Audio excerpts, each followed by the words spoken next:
Hey guys, Dave here. This meatballs on mashed recipe with tomato sauce is simple, easy, and absolutely delicious. It's very similar to an upside down cottage pie, only with meatballs. It's what I call a no regret recipe, so let me show you how to make this. The first thing you want to do is begin by cutting up and slicing some potatoes, and I find they boil a little bit easier if you kind of slice and dice them. Then just go ahead and slip them into a pot of water and boil them up for about 15 minutes until they're fork tender. While the potatoes are boiling up, grab up a couple of pounds of lean ground beef, season it up with salt, I'd say a good teaspoon, same amount of ground black pepper, about a teaspoon of garlic powder. Now you can use fresh garlic too, I guess I'm just a bit lazy.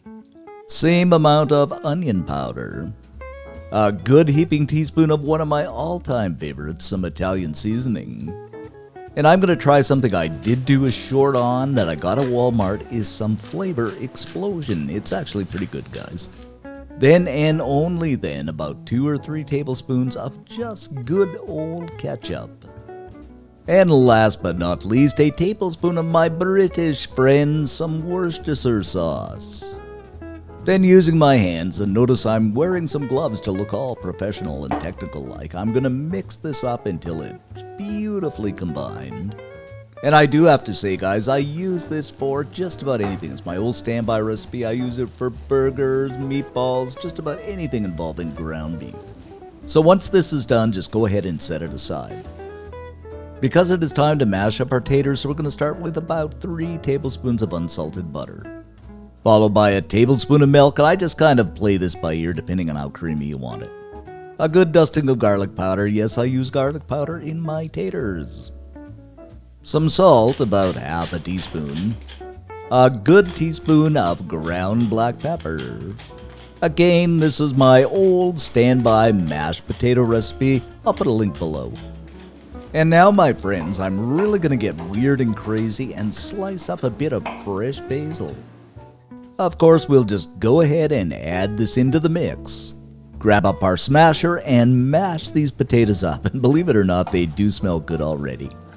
I don't know about you, but there is nothing better than good old homemade mashed potatoes. Okay, let's grab up a 9x13 casserole dish and plunk those mashed potatoes into the bottom. Then grab up a spatula or whatever you have on hand and just kind of spread those potatoes out until they're nice and smooth and evenly distributed. Alrighty then, on with about 3/4 of a cup of good old tomato sauce over top of those taters. And don't make the same mistake I did. I put a little too much on, so stick with about 3/4 of a cup.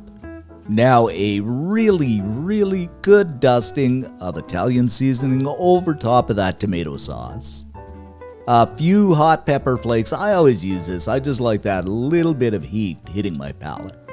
And once again, we'll just go ahead and set this aside. Next up, moving on to making our meatballs. And this is a little trick I saw, and I'm going to try it and you can tell me whether it's worthwhile or not. I'm going to place the ground beef onto a sprayed baking tray and just kind of evenly spread it out, just so it forms into a rectangle shape, something like this. Then grab up a baking rack, and I'm just going to kind of press it down so it makes some indentations in the meat. So you want to press fairly firmly on this.